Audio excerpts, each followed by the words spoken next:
on my rooftop always makes me feel secure. And you by my side makes life worthwhile. Oh yeah, worthwhile. Oh yeah. I said rain on my window always makes me smile. And you by my side makes life worthwhile. Oh yeah, worthwhile. Yeah. Why don't we take a ride? Go down the beach, baby.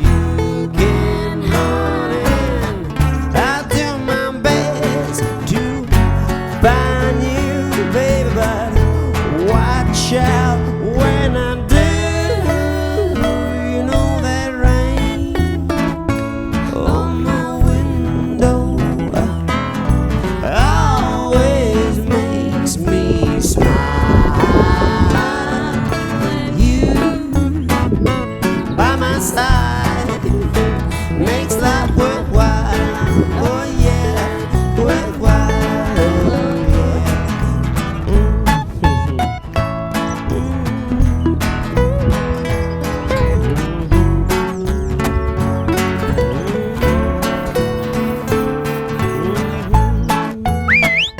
Run up, Tom. Run up, Tom. Come on. Good boy. There you go. It's been raining all night, which is good. Need rain to grow things. This morning's video is going to be inside. I'm going to go and make a coffee. It'll be coffee with Papa Joe. So join us in the house truck.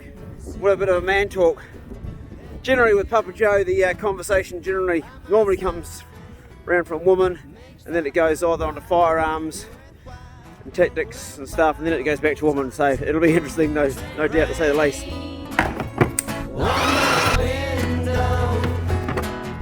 always makes me smile.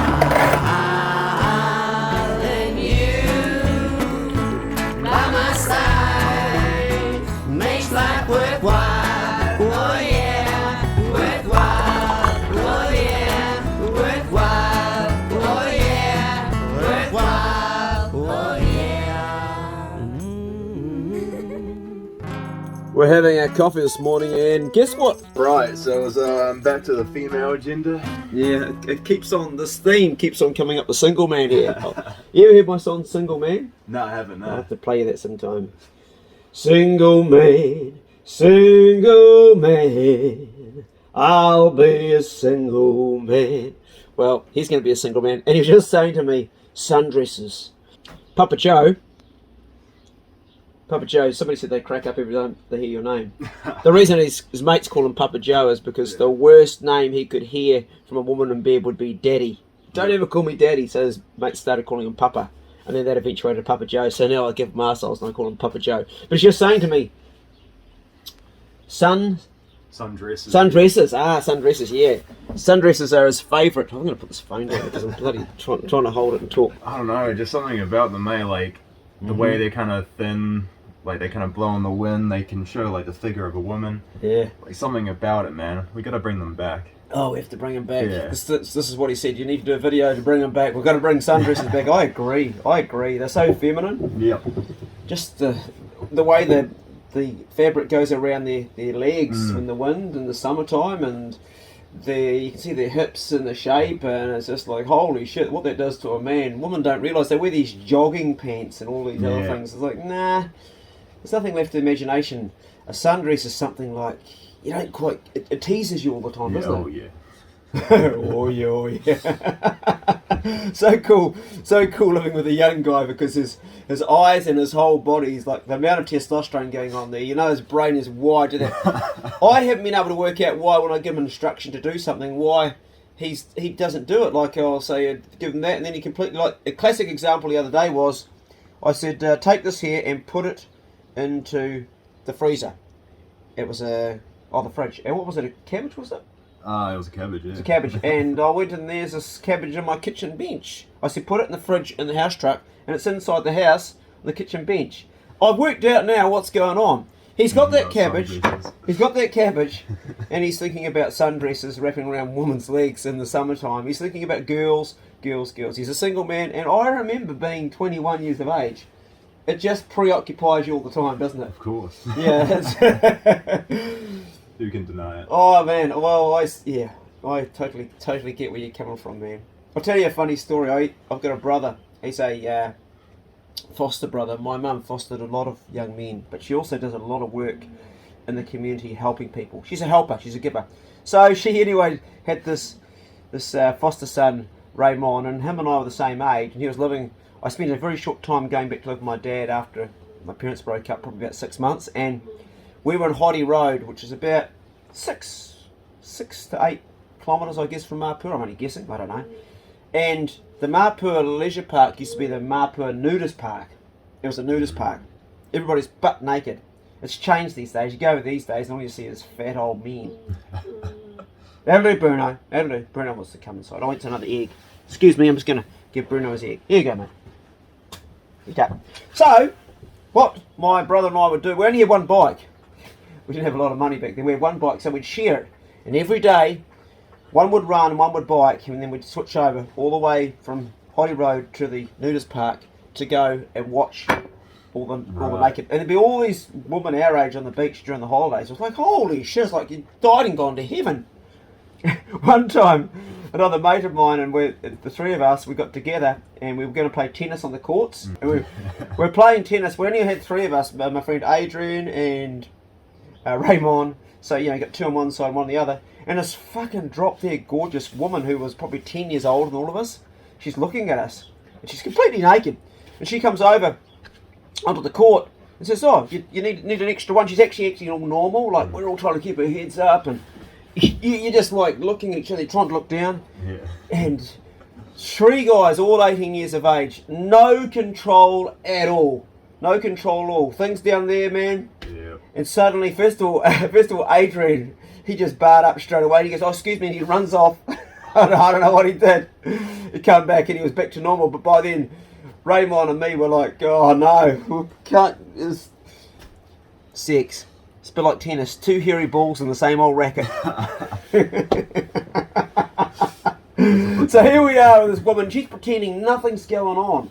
We're like, with our racket, like hitting it round and that there, and both of us are. It's you talk about the early morning wood, and you can't help it. And she was the whole time acting like nothing was happening, and I'd pick up the ball to serve, and as I'm turning around, walking back with the ball, bouncing it, I'm going, get down. It's like, oh man. The rain's finally stopped, and our holes are full of water, so we're going to siphon out. As you're just showing Papa Joe here a way to do it. So siphoning's the easiest way, but our hose, hold on that buddy, our hose is too long, so what we're going to do is we're going to fill this one up with water. I know it seems backwards, and then we're going to drop it down and see if that siphons. So, and we're away, Papa Joe. Just make sure it stays in the bottom. Yeah, she's coming out. Is it going down at your end?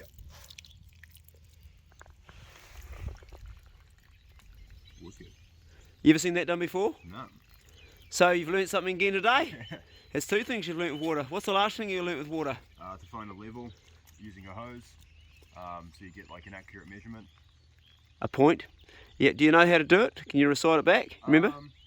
Yeah. So take a hose piece, put it to each end, fill it with water, and then you just keep checking it, going up and down, making sure both ends is at the same level. Yeah. You want to find your right height, and you're away. That's great. You've got it. Cool. We're still pumping this other hole out, see, with no pump. The main thing is that the hose has got to be lower. The point's got to be lower, so we've got downhill. You can see that's draining your hole now, so you can work. So recite back to me what I did just now, so I know you understand how that works. So make sure the hose is going down, like downhill. Yep. Fill it up with a bit of water or suck it, and then as soon as it starts running... Hold on, stop there. Sucking it's different. That's siphoning. We're actually doing it without sucking it. Right. So I didn't suck it then. Yeah, so in this case it's just like flooding the hose and then... Filling it with water, yep. Yeah, and then... How do I do that? Just with another hose. Yeah, but I was reciting it back to what I was doing. What did I do? What did I tell you to do? There were some points there. That part I'm not sure. Okay, so what I did was I made sure that when I filled it up, that when I let it down, I put my thumb on the end of it. Oh yeah. So so it couldn't. So otherwise, it would have just found its own level in the pipe and not come out. Right. And then I dropped my thumb off, and that released it. I didn't actually film that bit because I needed 2 hands, but I was explaining that to you. Do you understand that? Yeah, I got that. Yeah. Okay, because I will be letting you do the next one. This is going down. This is working good. Well, the next one doesn't need it. Doesn't it? Nah. This one does. I can see the water still going down as you hold it there. So just keep it on the bottom. The other hole's okay, is it? It's just filled with clay, so I just need to redig it. Okay. There might be a bit of... Oh, yeah, righto. Yeah. Sweet. We've been doing some maths, and we've got our posts in the middle here, and we've got a perfect point in the middle because we're actually going to do 4 bays now. I've decided from 3 to 4 bays because I want to extend it, because I want to experiment with stuff that's got horse poo in it, because someone's told me that horse poo can have the medicine they give horses to stop them getting worms, and it can kill your worms. Oh, I don't know if I believe that, but I want to test it, so I'm having an extra bay as a test bay, so it'll get turned, everything get turned 4 times rather than just twice. 3 times. First bay it sits, second, third, and the 4th bay, so it's 3 times it actually gets rolled over. So we've just been doing a wee mathematics, and Daniel struggled with the maths, but he got it. And I've been saying to him about marijuana, that has been proven now that if you smoke marijuana during your developing years, it's like when your frontal cortex is developing. That, and I did this, I smoked when I was through my developing years, and I regret that. What it does is it thins the cortex of the brain, and it doesn't grow back. It's the plasticity of your brain at these developing years, up to about the age of 25, is when the frontal cortex is developing. And both of us are ex-smokers, and I say ex-smoker because he stopped, which is great. But that's something I really regret, and I'd say to all you young people, there's one thing I say to you: I know your mates are smoking dope and you want to be cool and smoke it too, but you're doing permanent damage and you can never change it. And I am a result of someone who smoked a lot of the old electric broccoli, and it didn't serve me well. I use different parts of my brain, and that's what you do, you train different parts of your brain to do things like maths. He's going in the military, well, he's hopefully going in the military. Yep. And maths is a big part when you're doing tactical stuff, particularly map reading, logistics, all that tactical stuff, dialing up your rifle, dialing up your scope at least. You've got to have good maths. So we've done a little bit of maths here, just working out half points. I watch ARB every day. He's got a pencil and paper, and one thing he does is he does what we just do, he double checks. So what we did was, we found the halfway point, which was from here, and that's it there. And then we turned our tape measure around, and we measured from the other side and double checked, just to make sure that everything is tickety-boo. It's only a compost, but getting it right's good. And our hole is filled up and drilled. You guys aren't supposed to lay your bloody eggs out here. What's the story? Hey, you've got laying boxes. Bloody ducks. Oh, we know that they're fresh anyway. Time for a coffee. Hey, boy. You comfortable there, mate? Hey, old mate. Just lying down there. Yes, he's getting a pat. You have to come up to, don't you? Hey, Pace. Good boy. Good boy, Bruno.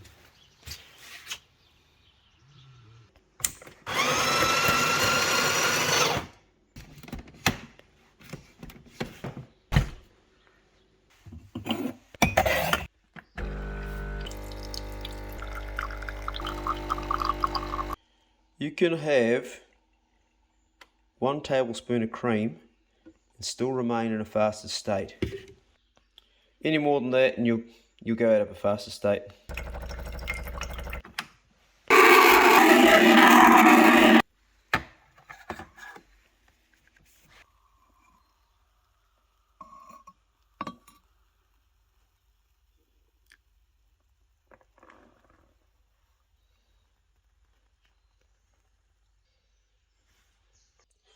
I'll be honest with you, I prefer a lot more cream than this.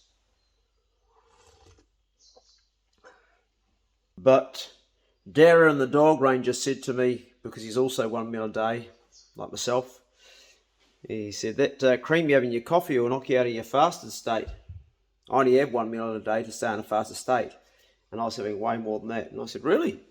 I thought that fat wouldn't do that. And he says, no, you can have about a tablespoon. So I did what everybody do. I googled it and found out he was absolutely bang on right. And I've noticed my state of ketosis is much higher now. I had my blade on backwards on this thing. I've never ever in my life actually owned a battery operated skill saw, particularly one that's brushless. And one of you good bastards on my Facebook page said, hey Clay, you got your blade on backwards. Probably had my underwear on backwards too that day. So thank you very much. And when I was cutting with it, I thought, shit, this isn't that very good for cutting.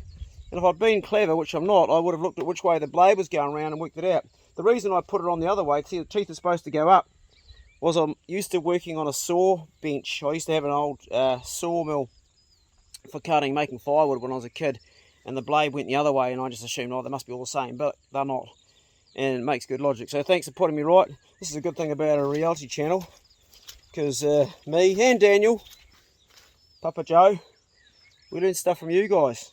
We do, eh? We do, yeah. All the time. Subscribers are really helpful. Patrons and subscribers, man, everything we've done around here. So this is where we're up to now. We've just got that piece laid across. I'm going to cut it, and that's going to go at the back.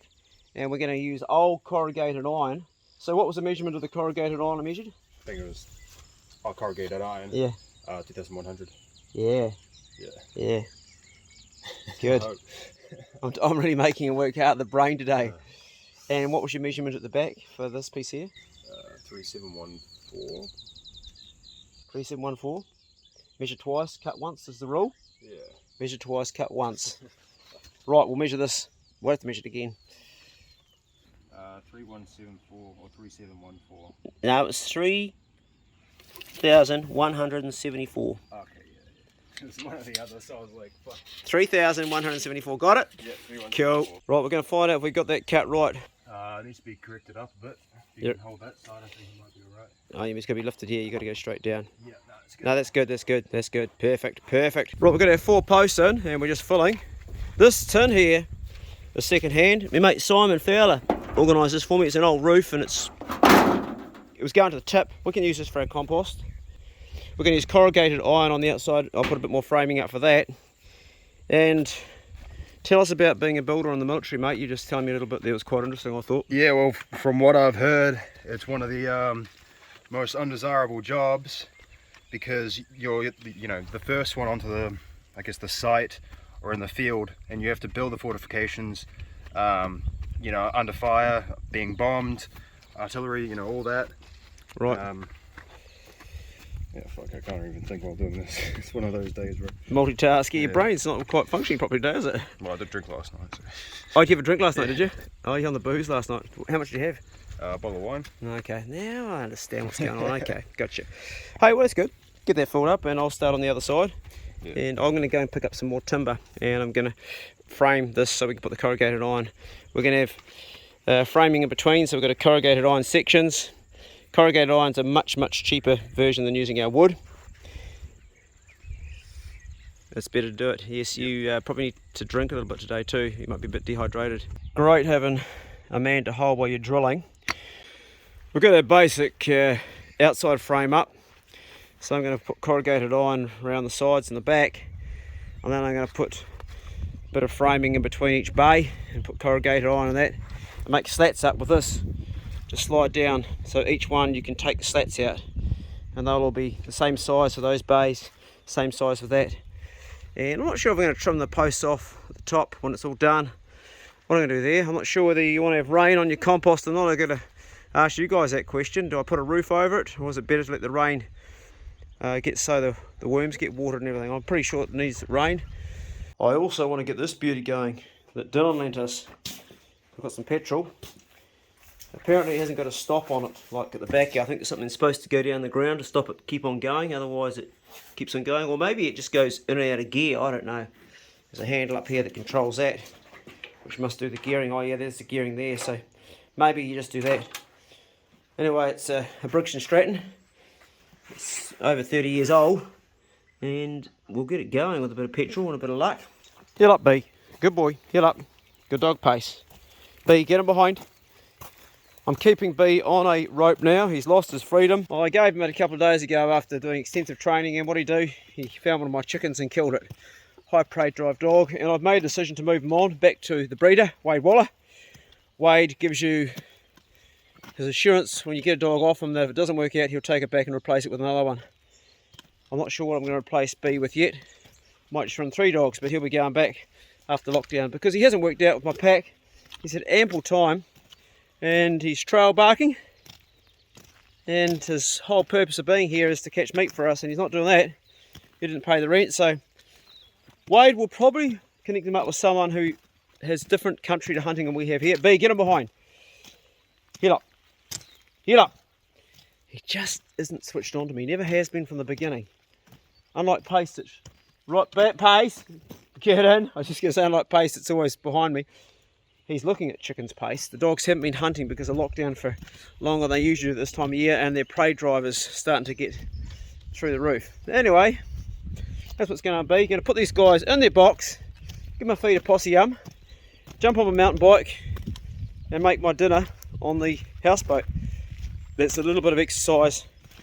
It's probably, I don't know, 35 minutes to Marpur, depending on how far you bike and back each day. Bit of exercise, not like hunting, keep it going. And we might cook up some, I've got a bit of salmon there, might cook up, not sure yet. But you know what time it is, don't you, mate, eh? Yeah. Just showed up, disappeared for a minute. Tucker time. Well, here comes the big fella. Yeah, boy. Time for tucker.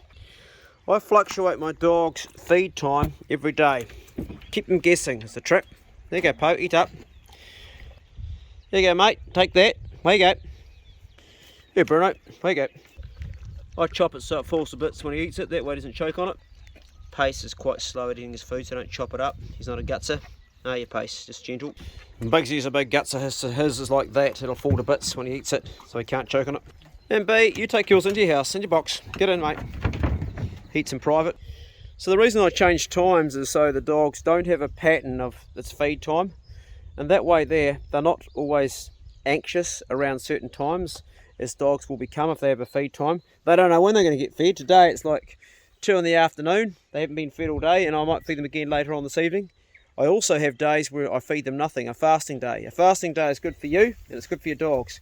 Dogs can actually fast a lot longer than you can because they are in ketosis if you're feeding them the right tucker. If you're feeding them kibble and rubbish like that, which is carbohydrate, which is not natural for them to have, if you're giving that bloody cheap tucker, it's just lots of carbohydrate, they won't be in ketosis.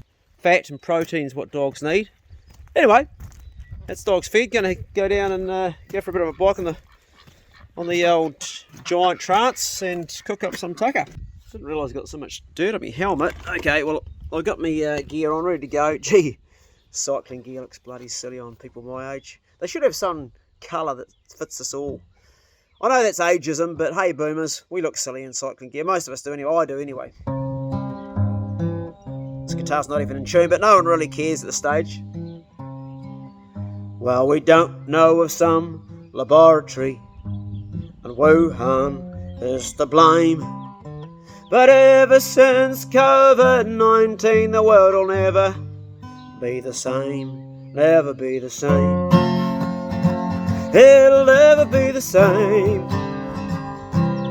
It's too late, really, to play the blame game.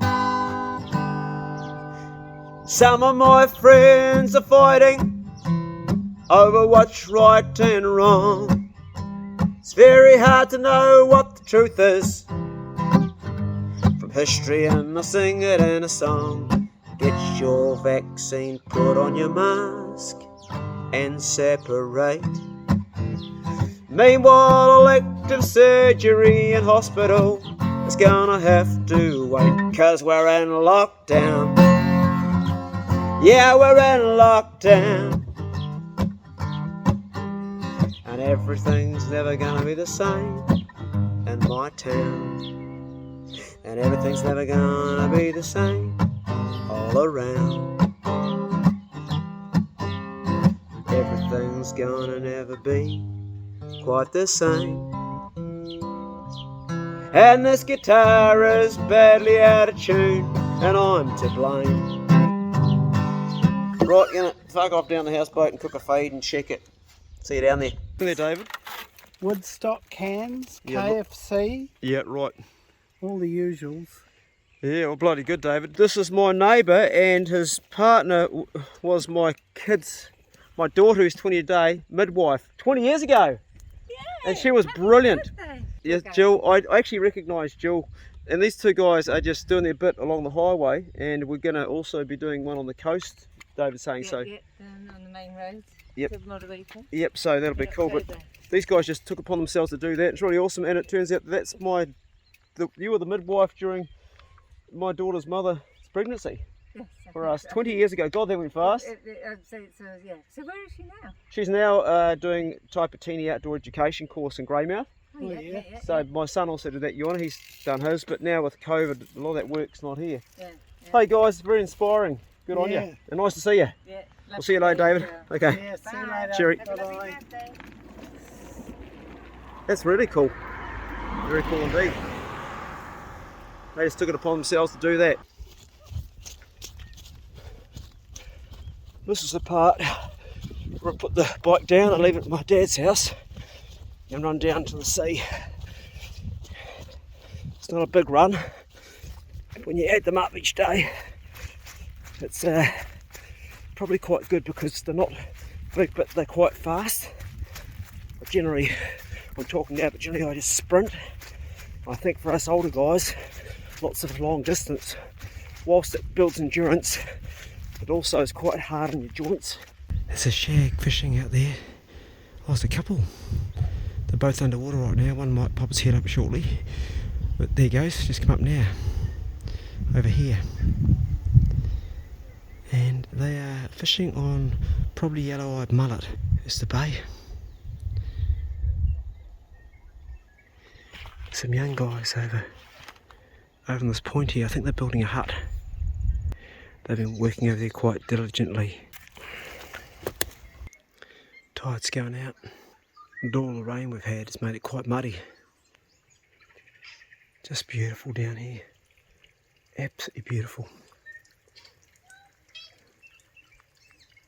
Go and check the roof. Everything alright?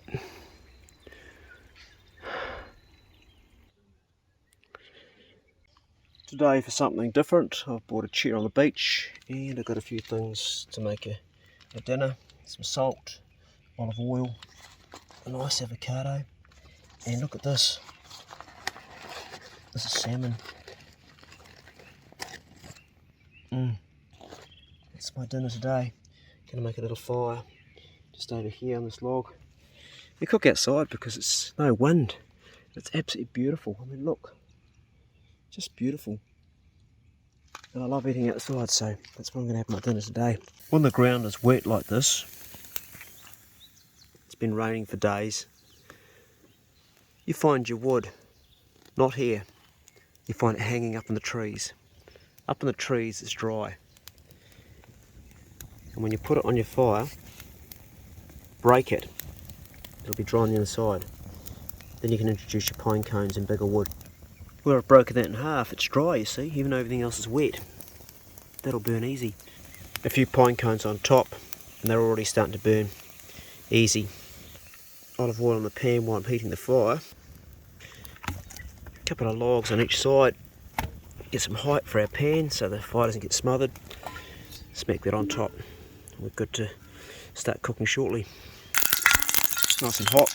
Don't want to burn it though. So, just like that. Put that on there and just lay it away from us like that. And get that getting nice and crunchy.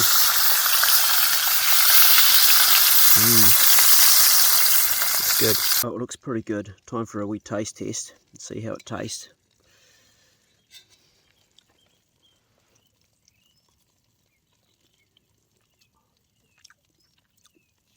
I'll turn around and show you this. Look at the skin. It's nice and crunchy. Check that out. Hard and crunchy, it's just what we want. Oh man, you can see this is going to go down very, very quickly.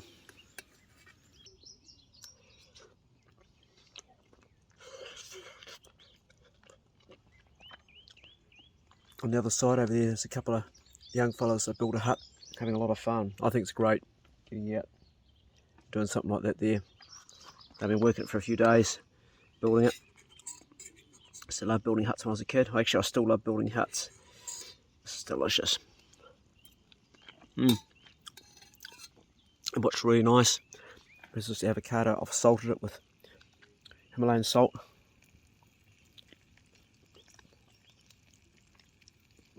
This is my dinner today. Avocado and salmon. But what's that skin like? This is actually smoked salmon, not raw, so I don't know if it's going to crunch up as well. Oh,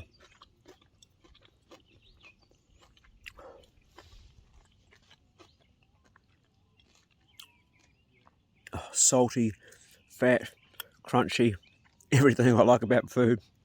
I love salmon. That's from King Salmon. My mate Ricky Brown works there, and he said that their salmon has got the highest omega-3 in the world. They feed it fish meal. I must ask him where they get the fish meal from, because that's really important too. Hopefully it's from New Zealand, because you can buy really like cheap fish meal from the Baltic Sea and places like that. I'm pretty sure that their salmon's right at the very top as far as quality goes. It sure tastes like it does anyway. The tide's gone out now. Kingfisher. Quite a few kingfishers around here. He comes back down again, feeding on the mud flats, probably getting crabs.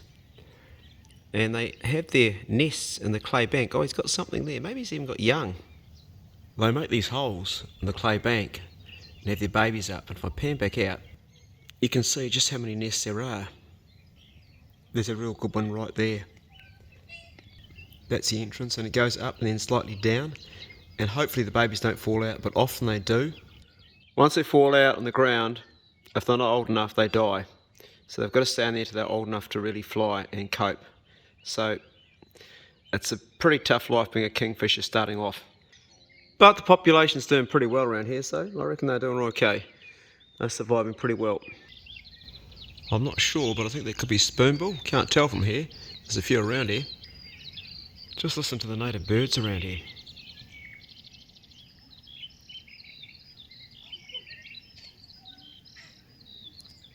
I can hear those two young guys talking in their hut too. What a great place to be, down here. No people, well, just those two guys. The old houseboat, she's badly in need of some tender love and care, so we're going to try next month and get on the dry, do some work on her. Gonna hit the road, pack up, hit the road. Thanks for joining me in this clip. Good luck with your own adventures during lockdown. Be good, can't be good, be careful, and we'll see you in the next one. See you later. I'll just chill here for a little bit longer. So peaceful.